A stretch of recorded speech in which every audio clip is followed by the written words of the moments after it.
where the drama starts. Lap 30, 8 laps to go. Sandobi hoping to take advantage of these lapped cars. Poleski dives on the right side, very aggressive here. This is lap 4. The two Viceroys, Bill Frazier ahead of Matt Poleski. Frazier's off. Frazier hit the grass.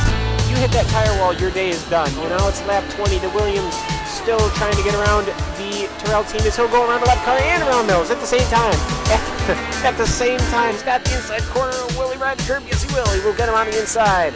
Vita Maria leading us all into Moss's corner. Look at the beauty as his right side will cook the grass. Oh, a 180, no, a 360. Oh. Who will yield going into this corner? It's really not meant for too wide as it will be Gernald. Gernald will yield. Lots of smoke picking up from that Williams car. He is pushing it to the absolute limit. 26 of 30 now. Only 4 laps to go. He's going to get the run coming out the final corner. He's going to pull up side by side with the leader. It's going to be a drag race to the finish. Who is going to get there first? It's going to be...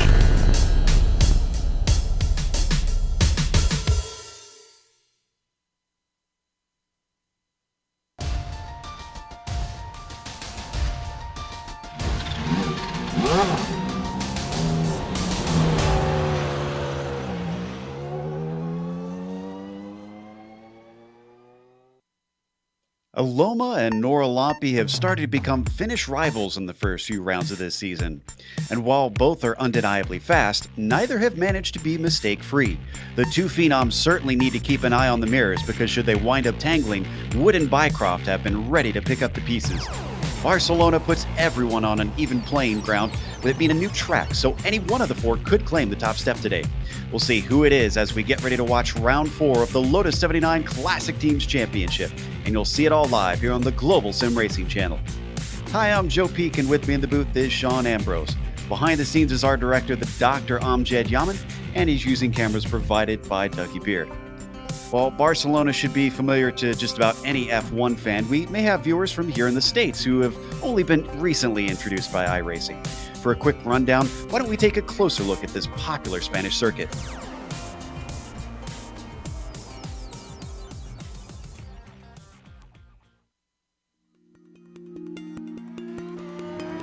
Welcome to Circuit de Barcelona. The home of the Spanish Grand Prix for nearly 30 years, it's easy to forget that this is a relatively recently built track in Europe.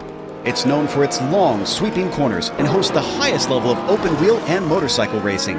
Placing an emphasis on a good aerodynamic setup with high downforce cars, it's often overlooked that it offers plenty of overtaking for lower-tier racing as well. In fact, most don't take into account that this adaptable track has 5 different layouts to choose from. These range from the nearly 3-mile-long Grand Prix version to the minuscule 1-mile club circuit. Because of the pit straight being the longest acceleration zone, Elf is the most likely spot for drivers to get it past them. After that, your next hope might be into La Caixa, which, depending on which layout you use, could be a sharpened set of 2 turns or one long hairpin with an opening radius. In the early 2000s, a chicane was added close to the end of the lap, but the old Europe car corner can still be run. The Spanish fans have some gorgeous views from the many hills dotted along the track. And with the international fame this place has built over time, it's no wonder they're almost always full come race day.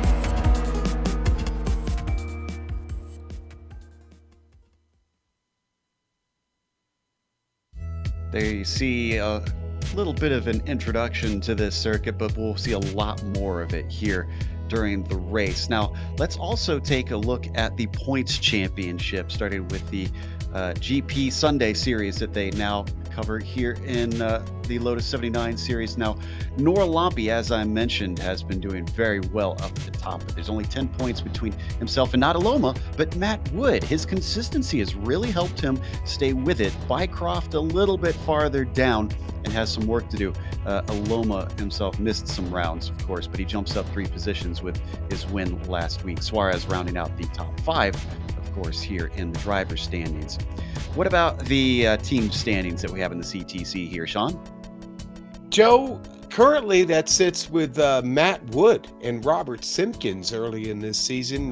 For equipped Renault Elf, they are just a point ahead of Parmalat Racing with Bycroft and Kendrick Taylor back there, both who look to be in today's race. So that should be an interesting fight at the top. And then Scuderia Ferrari is just behind them there, 10 points back. Tommy Anhola and Keith Herner. And equipped Talbot Gitan, Kochi, Gattuso fighting there with Scuderia. And Essex makes the top 5 now. and the Essex John Player Team Lotus, Rob Olenek and John Stevens. Robbo, our buddy Robbo, here in the Lotus 79, and look forward to seeing him make a run at this today. But Joe, it's a big field, big track. Should be lots of excitement today here in Barcelona. Big, and as I said, new, but let's take a look at the race details for today with this new track, of course. And they have, this is round 4, as we mentioned. You can see they also have drop weeks as well, and it's 28 laps that they'll be running around here. Now, as usual, like they did in the old days with this Lotus 79, there's no scheduled stop for fuel with the open setups. And they have also no scheduled stop for tires that we expect, although drivers really could if they wanted to, but these tires are known to last. Incident cap of 17 means you can get disqualified, and well, there's plenty of places where you can get an off track, with this being a modern F1 track with, of course, some paved runoff. Now, let's take a glance at the qualifying, which is taking place, and we've got a few of our familiar faces out here getting ready to set a time. Nora Lompy has showed up again. Wood is out here. Bycroft as well. Trying to see if Alexia Loma is here. Yes, indeed he is. So all of our major players are out there and getting ready to set that first time. You know, I think everyone had this track, this race targeted on the schedule, Joe. Not a lot of absentees here today at Circuit de Catalunya.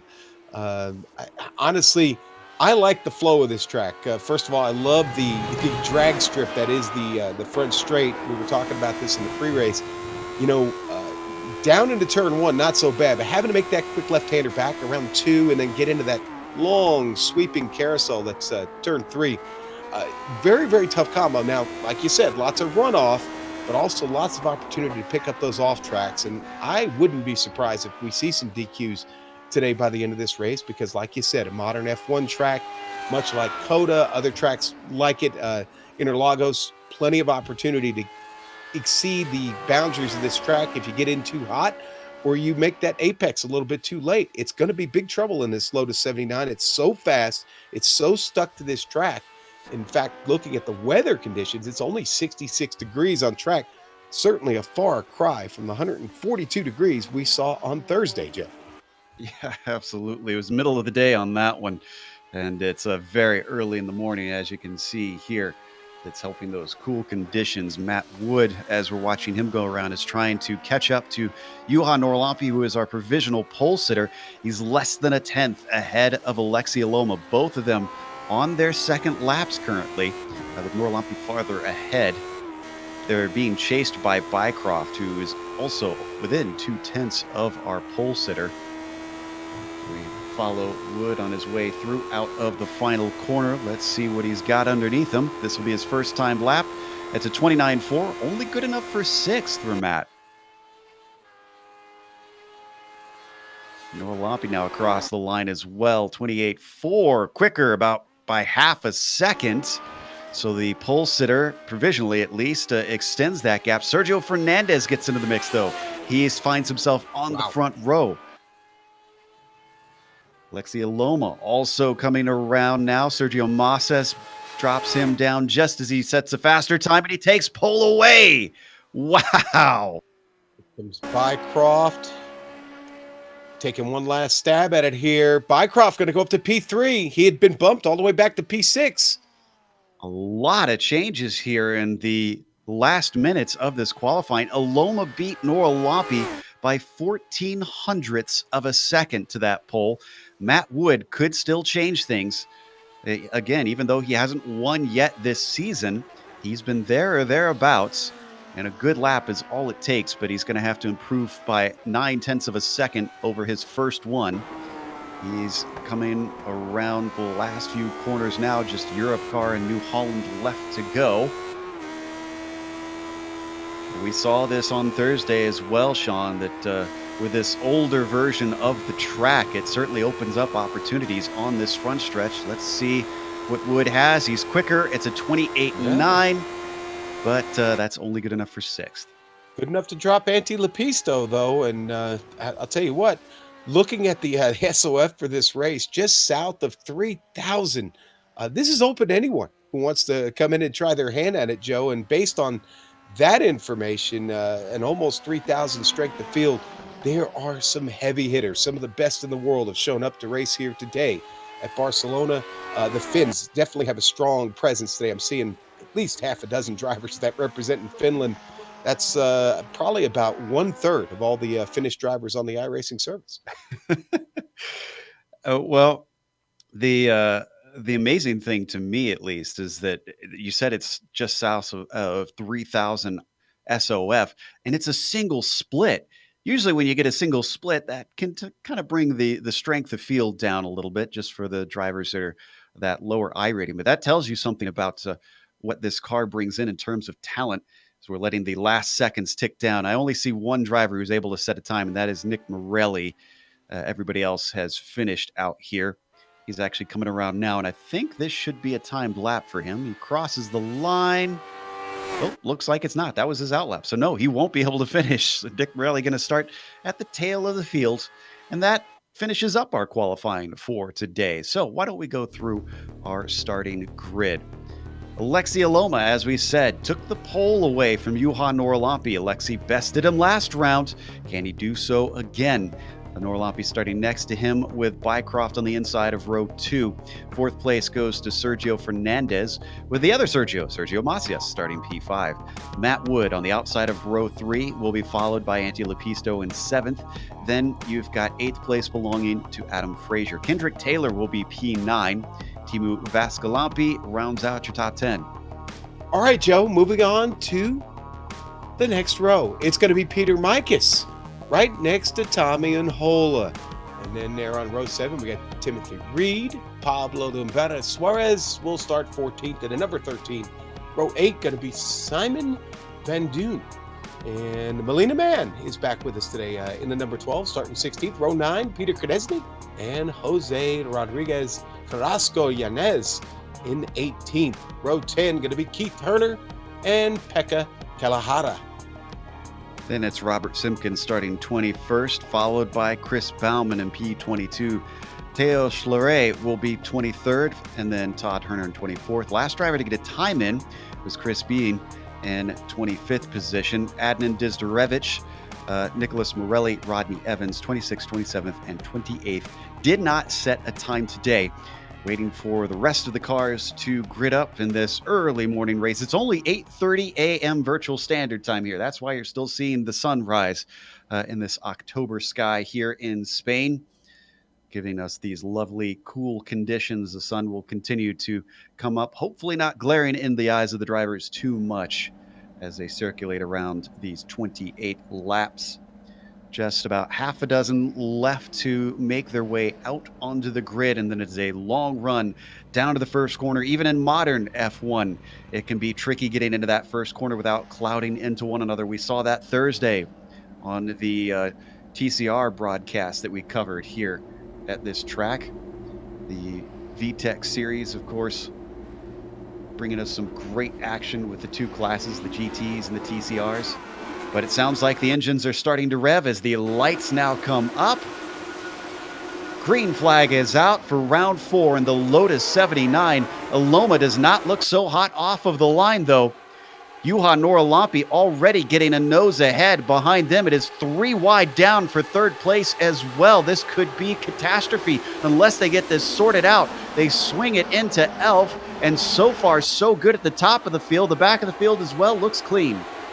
One car off to a bit of a slow start, probably intentionally, but Joe, they're getting it sorted back. Simon Van Doon and Peter Kresny side by side right now. There's still a gaggle of cars trying to get it sorted out at the back. First side-by-side battle that you've got is between Frazier and Lepisto. That is for 7th position. Other than that, single file at the front of the field. Then you start to get some battles. But the big news is that Norlampi has managed to take the lead away from Aloma before the first corner, and that could be critical to this race.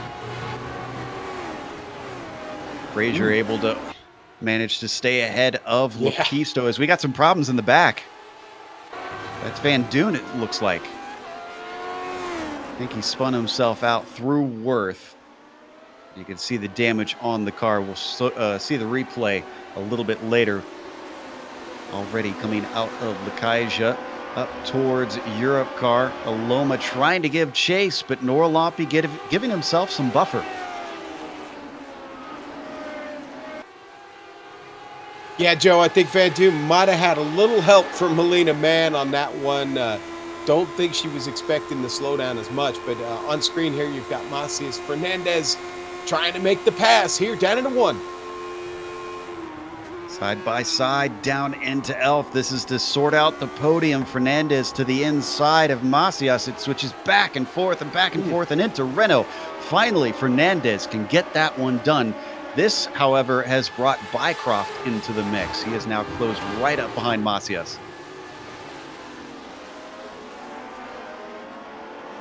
At the back, Simpkins misses the apex. It allows Kalahara and Morelli to get by him. Joe dropping him down to 23rd. And off track, you can see Konecki has found his way into the gravel. Oof. Whoa, yeah, and there's a spin right, and almost a spin right in front of him. That was Simpkins nearly losing it with a brilliant catch, to be honest. Ooh, this is a messy start. Vascalampi gets spun around and plowed into. Who is that Ferrari? That's Keith Herner. My goodness. Let's take another look at all the mess that just happened in Worth there. I think that started with Vascalampi. Well, he got a little help. Taylor got there right up under the wing, lifts him up, sends him around. But the ensuing madness is just amazing that a bunch of cars get wrapped up in that, Joe, all trying to get through. It eventually culminates in Timu being spun. Yeah, several times. So Konecki and Vascalampi, amazingly, are the only two that have had to enter the pits, and Vascalampi left the session rather. So he is gone for now. Norloppy is still your leader, about a second ahead of Aloma. So he continues to hold himself a nice little gap to keep himself safe. Looks like Melina Mann is the newest visitor to the pits, and I think that's due to the damage. She was able to drive it back in. Yeah, that would have happened there at the opening of the race there, Joe. That contact she made messed up the nose of her Lotus 79. So we now ride on board with Macias looking back at Bycroft, coming up to Lokaja. Macias might be looking in the mirrors. He might be looking ahead because Fernandez is still close up in front. Ever since that pass, he's really not been able to scamper away. Timothy Reed just had a pretty good spin up over the curb and sent his car around. Nobody else got involved in that. He'd already had a little bit of damage on the rear wing. Reed back under power. Meanwhile, we're staying on this fight because down the front stretch, Bycroft has got a nice draft. It's a long run, but it looks like he might be a little bit too far back. No DRS in these old cars to help him try and get that pass done. He took a look on Macias, but it was not to be.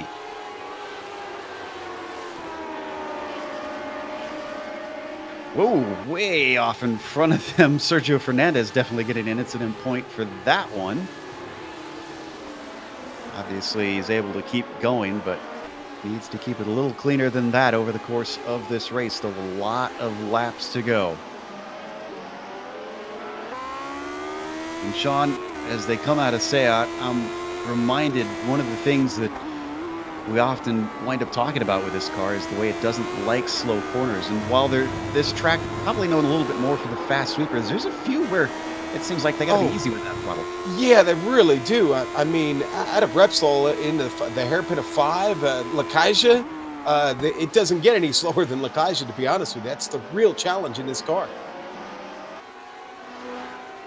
Thankfully, we don't have that last hairpin on this version of the circuit.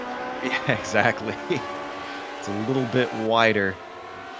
And so is through here, where it's faster through Europe car and New Holland onto the front stretch once again. Look at Bycroft try and push the corner to see if he can get a better run and get right up underneath Macias, as up ahead of them, Norloppy sets the fastest lap and continues to pull away. Bycroft's still just poking his nose out, but only psychologically trying to affect the car ahead. He's not able to do anything. I don't think it's time. Ooh, Bycroft a little bit too much curb right there. Loses the front end momentarily. But, Joe, there's still plenty of time left. I think Bycroft doesn't want to end this in a wreck, and maybe a little caution here, not a bad thing. A little wide through Repsol. Macias looking a little bit shaken. At least another little look to the inside. Bycroft still not able to take it, but he's starting to put him on the back foot, and Macias making more and more mistakes, allowing him to get ever closer to that gearbox. They're going to get another run. This is down to Lakaija. It's the old version, a little bit wider, and Kamsa just seems to have hurt Bycroft. He falls back yet again. You can see him following in the tire tracks, trying to use whatever little slipstream he can get. Just not working out. Joe, I'm scanning through the field right now. Pekka Kalahara is actually under threat from Kendrick Taylor. Now, Kendrick had trouble early, but he seems to be back on his horse and found the pace again right off the rear wing of Pekka Kalahara here at the moment. This could be a situation that erupts soon. See if Kendrick can do what Bycroft hasn't been able to. Passing seems to be tough after the early laps of this race. He's going to get himself an opportunity down into Elf potentially, but he's looking pretty far back at this point. Swinging onto the front stretch. Kendrick Taylor, this is definitely not a good enough run for him to try and catch up to Kalahara. We also don't know what or if damage that Kendrick Taylor may be dealing with on the undertray of that Lotus 79. These, of course, are very sensitive cars. The damage isn't always apparent here just by looking at the car.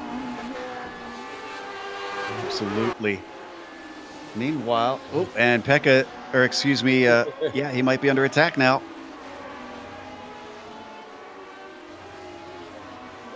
Kendrick definitely looking for an opportunity here to stick it in there, Joe. He was awful close up to Seat, but was not able to successfully get a pass done. He stays with him. This is looking very good here. If he can stay within the slipstream through Kamsa, that car just not able to stay with him through that fast right-hander.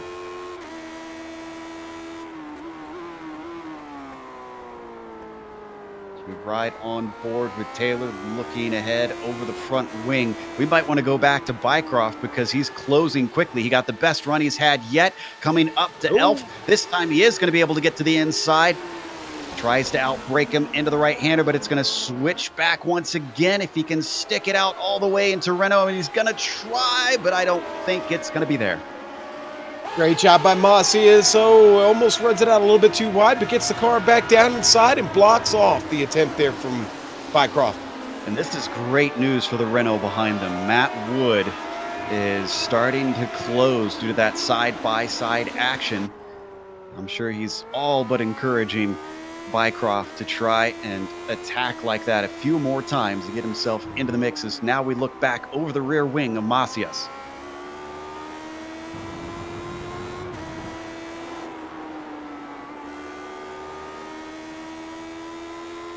Plunging down, slight downhill run here into Lakaija. Bycroft a little bit better through Kamsa that time, but still not getting the chance that he wants. Maybe looking to set himself up for these last two turns. Joe, just behind them, Frazier with a spin. It allows Matt Wood to get by. Take a look at the replay on that one. Actually, it was. I'm sorry. That was Lepisto. Yeah, that was Lepisto that spun. It was Frazier that got by. My bad. There's that wheel spin we were talking about. Had to catch the car. Frazier on top of it does not need asking twice. That bumps him up to P7. Bycroft's at it again. Watching the replay from on board.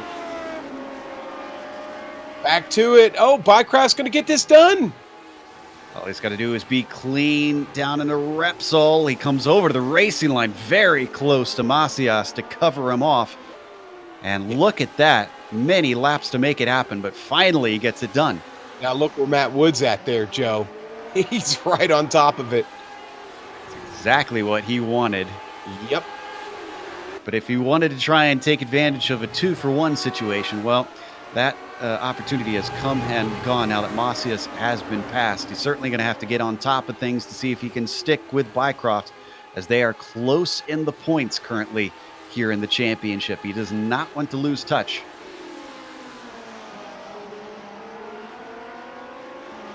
Let's take a quick glance as well at our leaders, just to see how the laps have been comparing with him, because Aloma was dropping off for a moment, but now that a few more have gone by, it looks like he's got it together. And there you can see, let's get that last lap in there. Yeah, Aloma marginally quicker in 3 out of the last 5 laps. Interesting. Yeah, the preacher is not running away here, Joe. But by any stretch of the imagination, Aloma has definitely got a hot foot right now. He's just got to maintain the patience over the next 20 laps to get a good run at Juha.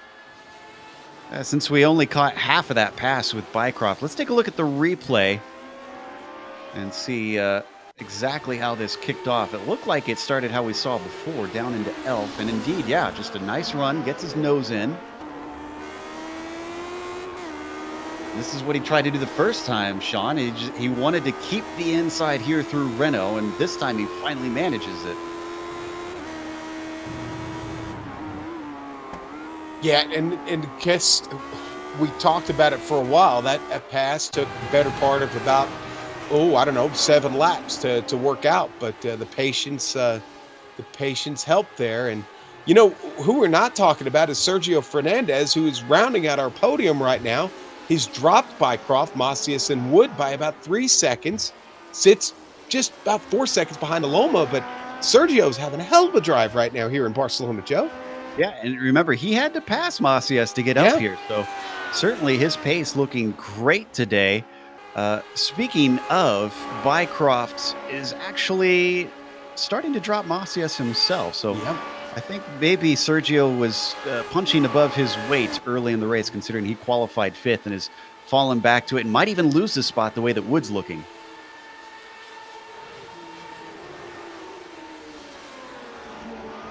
In fact, you could see Wood trailing behind, starting to look a lot like what Steve Bycroft did. Just closing in, setting himself up lap after lap. Track temperature has gone up slightly to about 68 degrees. But we've got a bit of a battle in the mid-pack between Yanez and Bauman for 12th. This has been a good one, Joe. These two have been going at it now for about 5 laps. Yanez doing a really, really good job of keeping the car in line, but Bauman's pace is better at the moment, at least over the last several laps. I think it was just the last lap that Yanez had a better run, but marginally by about 0.2 of a second. Bauman still putting the pressure on for Jose, but loses out on the exit out of Seat. Worth being one of the more difficult corners here, that left-right. And he starts to drop back. So whatever advantage he had, maybe there was a mistake from Jose, and he's gathered himself together and is starting to pull away. In the meantime, Aloma now definitely on his horse. He's cut it down from 1.3 seconds recently to 0.7.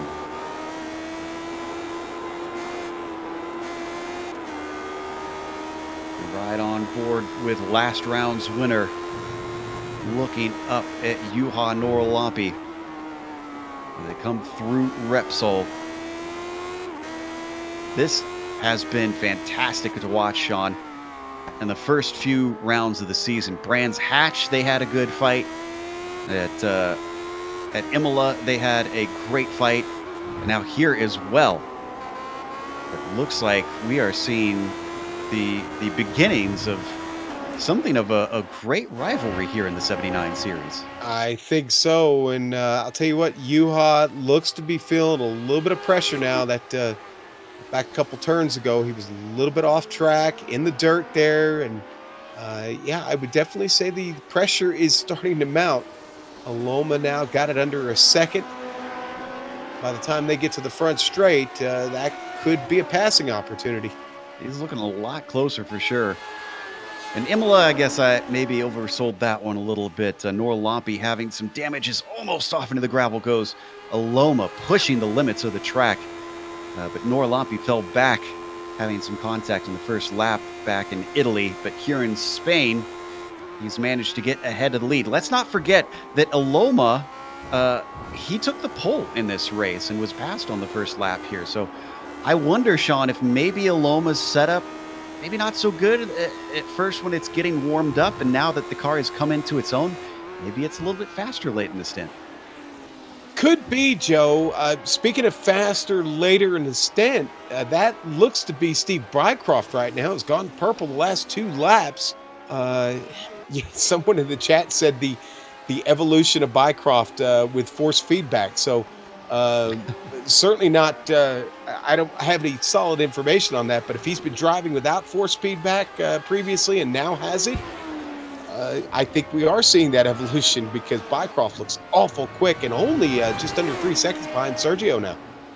Boy, we saw the car bounce there as well as we were looking from behind through Worth. So they got to be careful on some of these curbs as we jump back up to the lead. Aloma now down to half a second between himself and Norlampi. Let's see what the front stretch holds for him. Is this close enough for the draft to start to bring him in?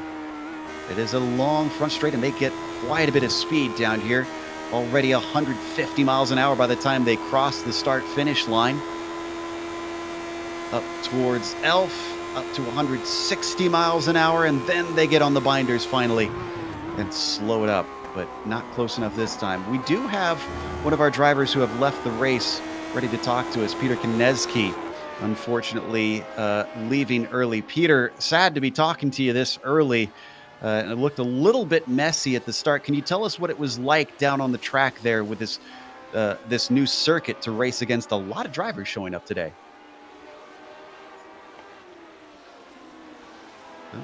Might not have Peter's mic quite working yet. We'll see if he can get that. I'm here, guys. Now we got you, Peter. Yeah. Hello, everybody.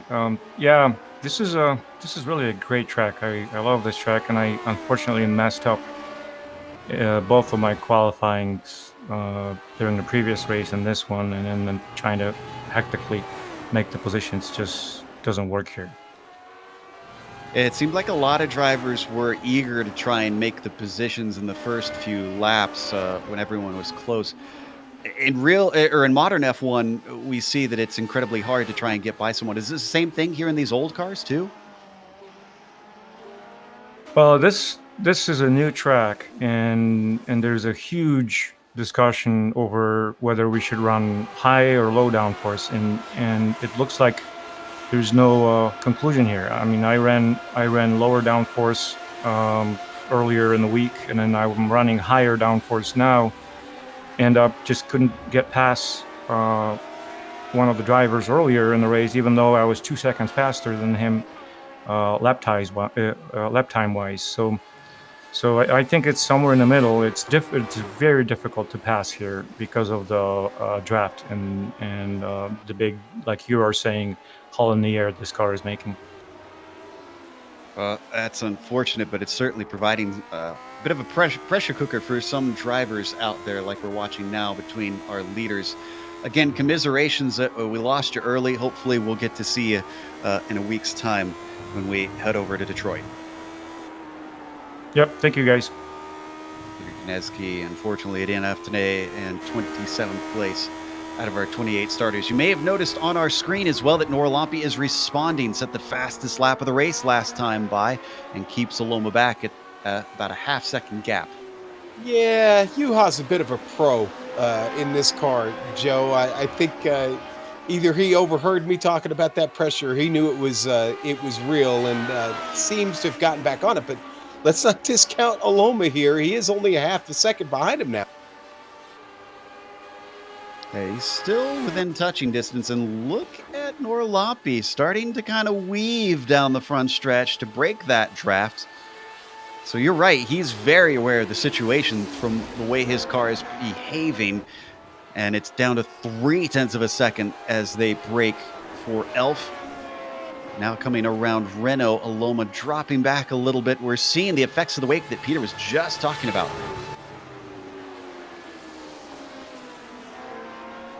And as I'm watching this, I'm keeping half an eye on 12th because Yanez is under pressure, not just from Bauman, but Kendrick Taylor has caught up. He has, Joe, and that's what I've been watching is Taylor's pace. Now, Yanez is definitely, there we go. Bauman to the inside. He got a great run. He got the slipstream, and he's deeper onto the brakes into Elf, and I think he's got it. Wow. Came back to that just at the right time. Now, watch out, over Taylor. Oh, no. Yanez off track there. He's going to give up that spot to Taylor. I wonder if some marbles are starting to build up wide there, because as soon as we saw Yanez head to the outside of Renault, it's just like that car was shot out to the off track, and that gave up the position. Taylor now up to 13th. He qualified 9th. He's still got a ways to go before he gets back to where he started. He's done a great job, though, of bringing the car back up through the field as the leaders now start to get into traffic, Joe. Yuha, at the moment, has got a car right in front of him. He's going to move over. Thank you, Chris Bean. Yeah, big heads up. Make sure to get out of the way of the two leaders and doesn't really interrupt the battle. The gap stays about the same. Swinging it through this first part of the lap. I get the feeling with how evenly these two look matched, and the way that Peter was telling us, oh yeah, he's suddenly closes up. The way that Peter was talking about that wake, it seems like the traffic is the best hope for Loma at this point, Sean. Oh, and Matt Wood side by side with Sergio Macias. What is going on here? Macias to the inside of Worth, and they almost bang wheels through that corner, but Wood might have it. He's been working on this a number of laps. Macias trying to go for the over-under through Campsa, but he's covered off as Wood stays to the inside, going defensive up into Lakaija. Both of them braking late. Another attempt at the over-under from Macias. And it's going to switch back, though, and he's on the wrong side of the track. Keeping the pressure on. This actually might be what he needs, Sean. He's going to be awful close coming up to the front stretch here. Well, that's some solid work by Matt Wood there. Yep, and it was not meant to be. Macias falling away. A lot of action happening in the field. Isto is now pitting. We saw him with some problems a little bit earlier. I wonder if he got some damage that we didn't see, and now he's coming in. Yeah, there we see it on the right front of his wing. He's dragging that thing. Up to the front of the field. This is the closest that Aloma has been. And again, it is traffic in the mix. Todd Herner up ahead of them that could be causing some issues. Norlampi and Aloma get by on the run down to Worth. Downhill and then climbing back up towards Campsa. A blind crest over this fast right-hander. Aloma trying to stay within the buffeting air. And unfortunately, as close as he was, he falls right back to that 0.3 of a second. They had a whole string of traffic to get through there, Joe, and that really brought the battle into shape here. And Sergio Fernandez having to work through that same traffic might give him a little bit of a shot here to catch these guys. But again, he's got to work through the same traffic. And they've all done a great job of getting out of the way and letting these leaders focus on continuing their battles. But Yuha definitely got the teeth in the bit right now as he's trying to hold off Aloma down the front stretch. Aloma's starting to run out of laps, though. It's 11 to go this time by. He closes in towards Elf, and he's spying up ahead because that is Timothy Reed now in front of him, the 19th place car getting ready to be lapped. Reed holding off to the right side. Is he going to let them through here? He's lifting. Great heads up by Reed.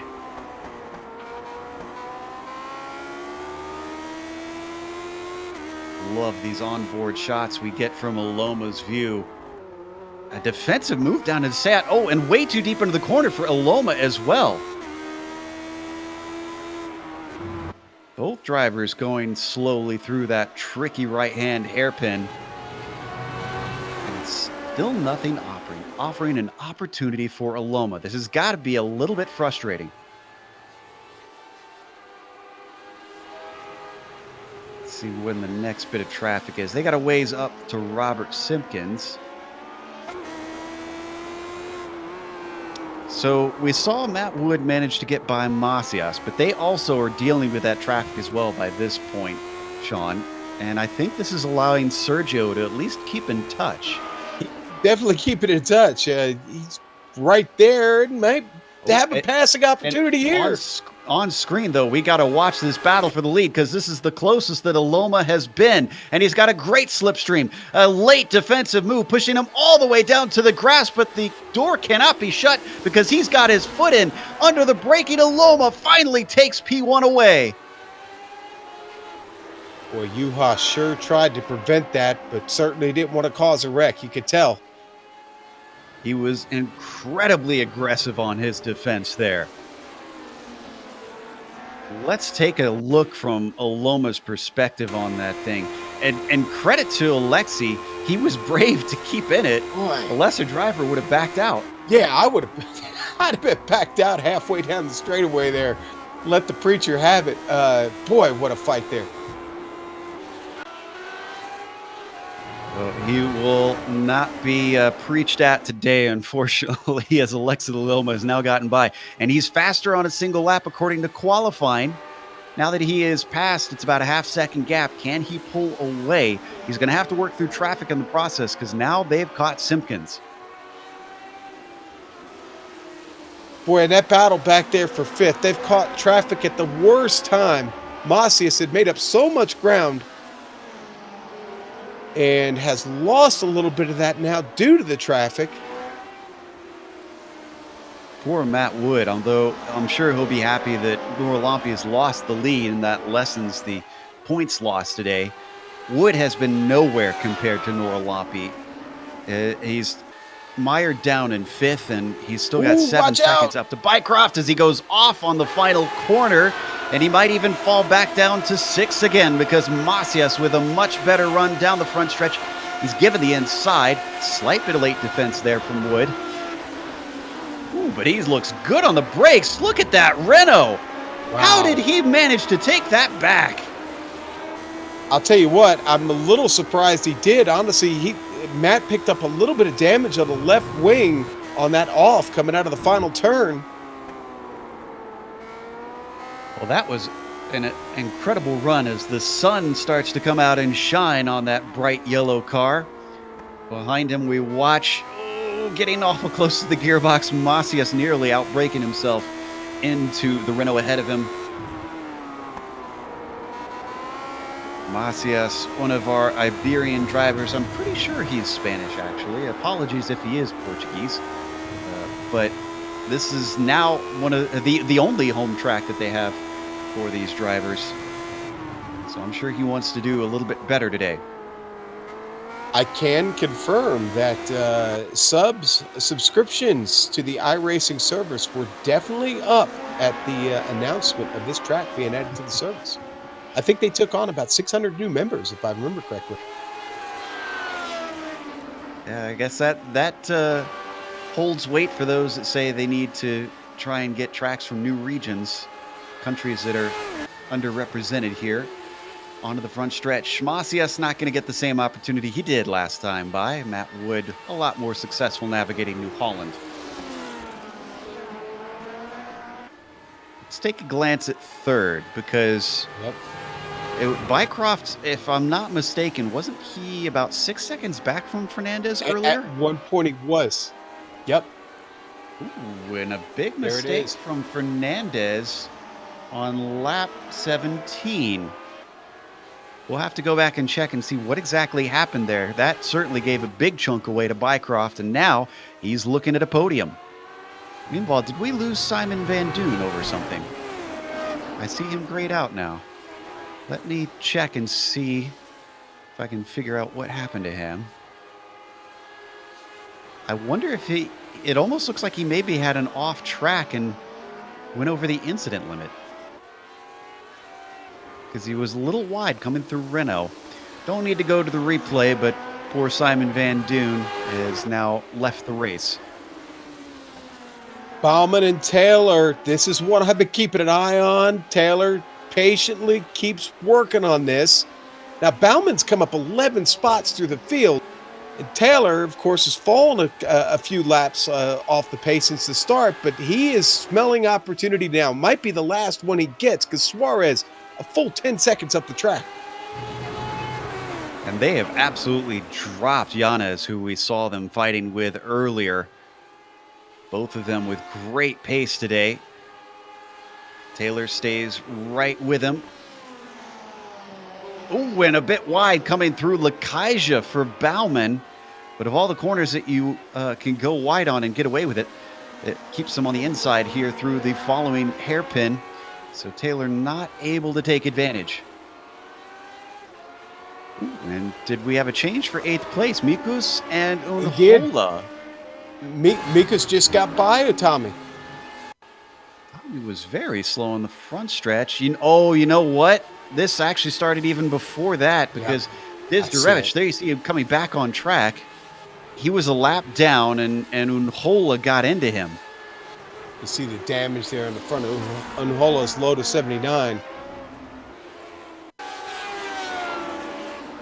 We've got the initial incident. Here's the replay here. Just wasn't expecting him slow through the corner, tips him around. Oh, almost gets airborne there.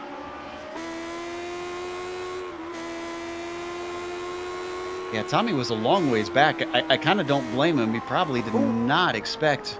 Oh, you know what? It looks like that ATS car caught the curb there from the onboard, and that kicked it off. We come back to P11 when we go live. Taylor, Bauman still at it. Bauman got a run at him.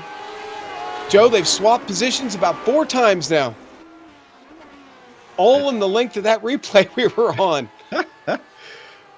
My goodness, when Taylor still retaining that 11th position. These two enjoying a good fight. Yeah. And while others experience trouble trying to pass around here, these two certainly managing to fight hard. Without wrecking. They should, honestly, the last pass should have resulted in a wreck. I don't know how it didn't. They're going to come back onto the front stretch. We are running out of laps here. We're down to 6 to go this time by for these two. Oh, and Bauman looking a little sloppy coming out of New Holland. That costs him about half a second up to Taylor.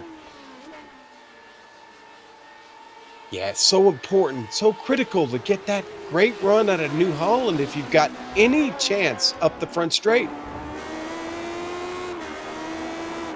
Riding on board now with Bauman. Never-ending Renault. Should go back to P5, I think. Matt Wood under threat from Sergio Macias now, Joe. Oh, and Bycroft has just had an off. They might come upon him, actually. He spun it off of the final corner just as now Matt Wood under threat from Macias himself, making a mistake out of that turn. You can see there in the background. He's got the inside, but this didn't work for him before, as Wood was incredibly good on the brakes, but Macias learned his lesson and almost shoves him off. Matt really had to step out of it there. We get the replay here with Steve Bycroft. Bycroft has got to be thanking his lucky stars, because this mistake brought him to within a little less than 3 seconds. He caught the slide and got it going once again, but if it weren't for the pass behind him, Sean, that gap would have been a little bit smaller. Yeah, it's amazing. It's still 3 seconds. Very, very fortuitous spin in the right direction for Steve there.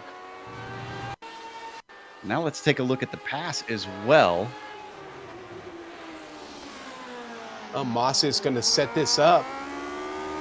Yeah, this started very early. Look at that. He's already working on it here through Lakaija. Bonk Sabadell. I always screw this corner name up, though. Long right-hander. And that gets him nice and close. That seems to be the thing, just being able to stay within the draft. And then Wood going off like that definitely helps. Macias knows it. keeps his foot in it. He's got the inside. Renault is a sitting duck. And as much as he wishes he was Prost in that moment, unfortunately, And backs out of it without making contact. And just like that, with 4 laps to go, all the real battles have gone away. I mean, Matt's still got a great opportunity here to get P5. But Yuha has dropped well off the pace of Aloma at this point. Now 3 seconds back. There's the lap comparison. Aloma just keeps nailing it lap after lap. No surprise after we saw how much pressure he was applying to Yuha to try and take that away, and especially knowing that he was quicker in qualifying. We've seen, though, here, Sean, that at the end of the race, there's a few drivers that look like they're struggling. We mentioned earlier some drivers look like their setups early in the race weren't as strong. Wonder if we're getting a bit of fall off here at the end, where some of them starting to feel the car go away. Yeah, and it's not the track. I honestly, the temperature's only gone up, 6 or 7 degrees since we got started. Sun hasn't really broken through the clouds much at all. And I with you, think it just comes right back to setup. Norlampi, though, responding, taking the fastest lap of the race. He had a little bit of slipstream down the front stretch from Morelli on that one. Meanwhile, with 3 to go, Alexi Aloma looking for a repeat here, back-to-back wins to try and challenge Norlampi for a championship. We don't see Frisha here this season, as he's taken a little bit of a break, and Norlampi may have thought there was an opportunity to get himself another championship, but the preacher has got competition from his own countrymen. My first Lotus 79 race here at CTC in quite a bit, Joe. I miss seeing Journo here. I suspect the other drivers don't quite miss him as much. Yeah, I'm sure Yuha's okay with that. Great to see him back, though, competing weekly. Absolutely. As we take a look at what Wood and Macias are able to do in these last few laps. And Macias, surprisingly, as much as he was dealing with Wood behind him before, Macias has got the car in great form right now and has dropped him by about 1.5 seconds. Yep, Joe, and he's done that a little bit, lap after lap. Those two right now still in a good battle, but Macias has outpaced him by just about 0.2 over the last several laps. Ebb and flow. It's purple. Oh, yeah. Oh, and then he slides. Watch out. I mean, he's got a great gap back to Bycroft because of his mistake, so he's safe now. But Sergio pushing, he's not letting up here at the end, and unfortunately, he wasn't really close enough to try and attempt anything on Norlampi, and now he definitely isn't. Boy, that car looked awful evil right there. He did a great job of catching that. Oof. I know these drivers are a lot more talented than I am, but I think that's the point at which I would say, okay, let's back it down to about 95% for the last 2 laps here. Well, he's got traffic in front of him right now, so do you go take on the traffic with just over a lap left, or do you just kind of maybe, like you said, step off the gas a little bit here? He's got 6.5 seconds to Bycroft. He has a buffer at this point. This is a podium. It'll be a nice points haul for Fernandez. Again, my encouragement would be to just bring it home at this point, because those top 2 don't look like they're fighting. As the white flag now comes out for the final lap, Alexi Aloma managing victory last round and going to be looking to take his 2nd in a row. And sets the fastest lap with 1 lap to go. So he isn't easing up either. A lot of traffic in front of him.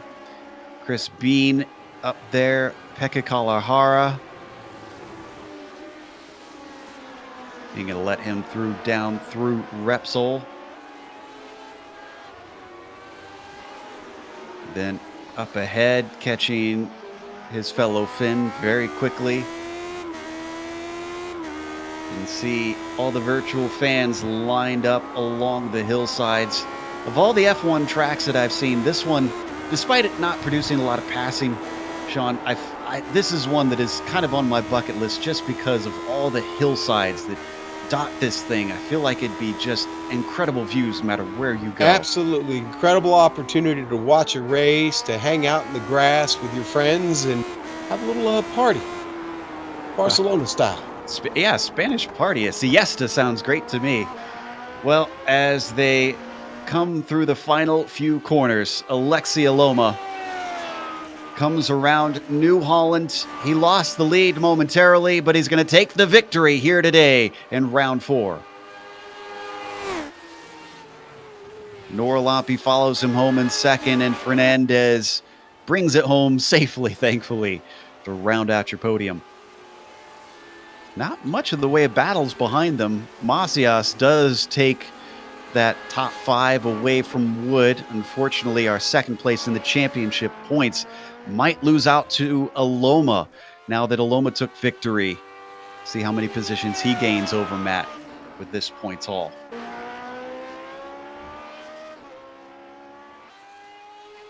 So as the last of the drivers come across the line, only 13 of them finished on the lead lap here today. We're going to take a quick break here on the Global Sim Racing Channel. We'll come back with the official results as well as driver interviews. Don't go away, because we also have all the upcoming races here on the GSRC.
Welcome back to Circuit de Barcelona-Catalunya.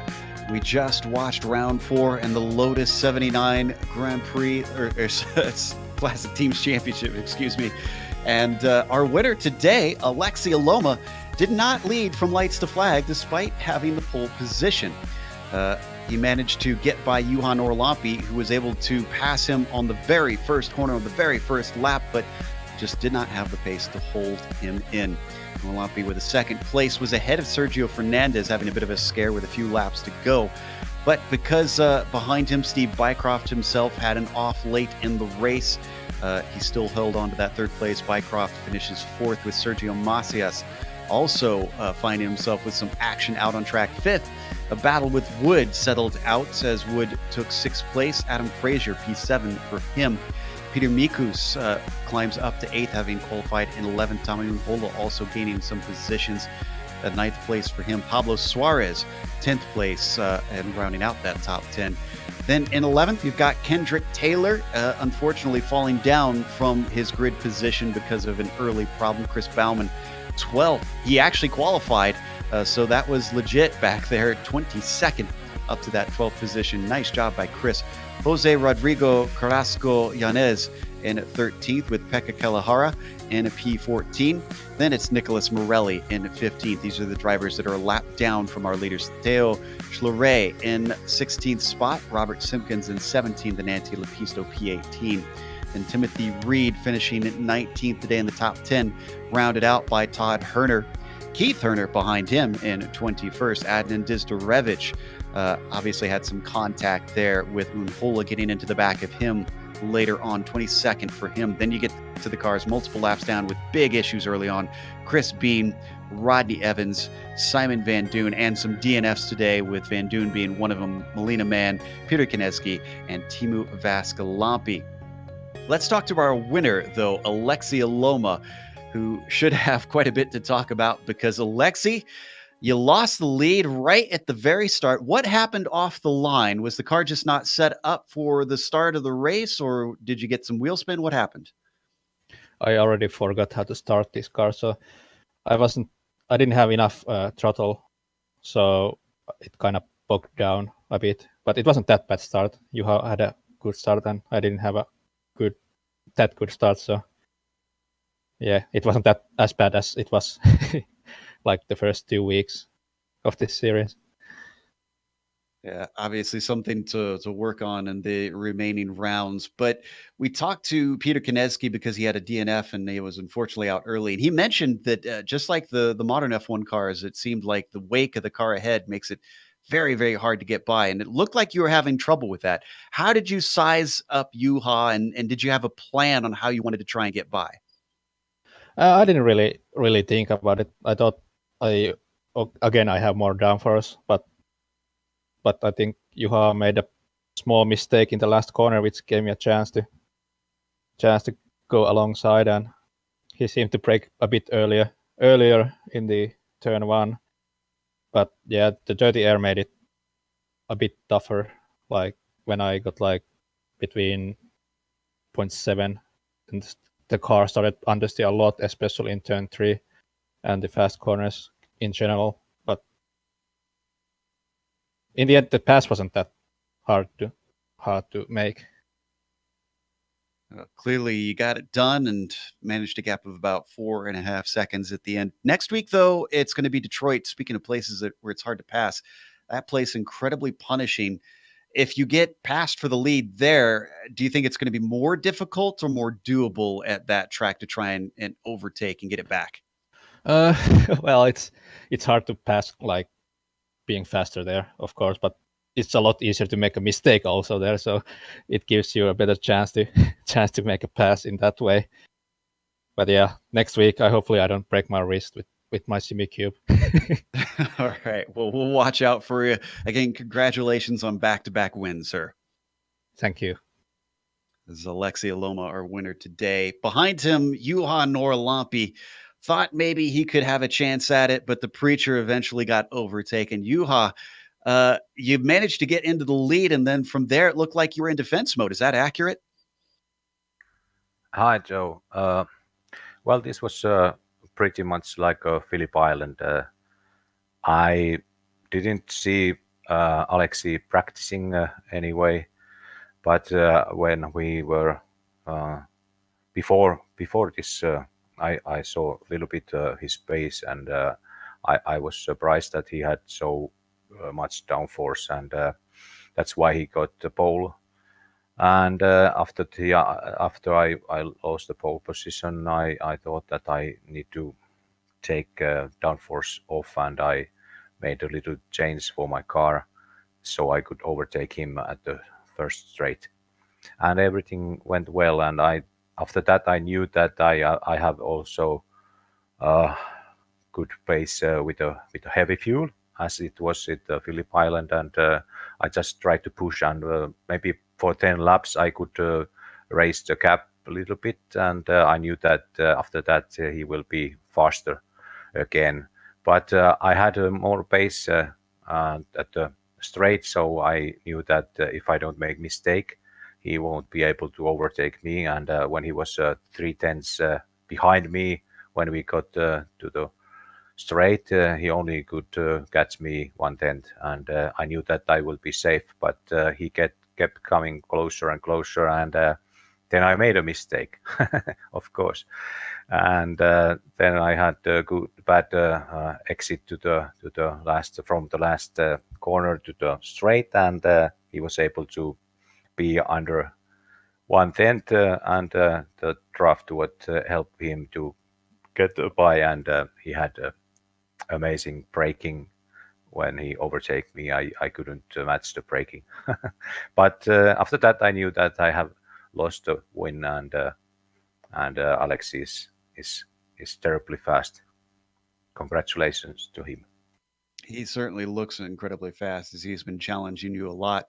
This is the first time, obviously, that we've been able to do this combination of the Lotus 79 and Barcelona in official racing. What are your thoughts now that you've had a chance to experience it for a week? Would you like to see it back? It's a pretty good track, I think, for racing too, and that's the only tricky part is that start finish line, because most guys are running very high downforce here, and you should have the maximum, almost the maximum downforce here, which is the fastest by 1 lap.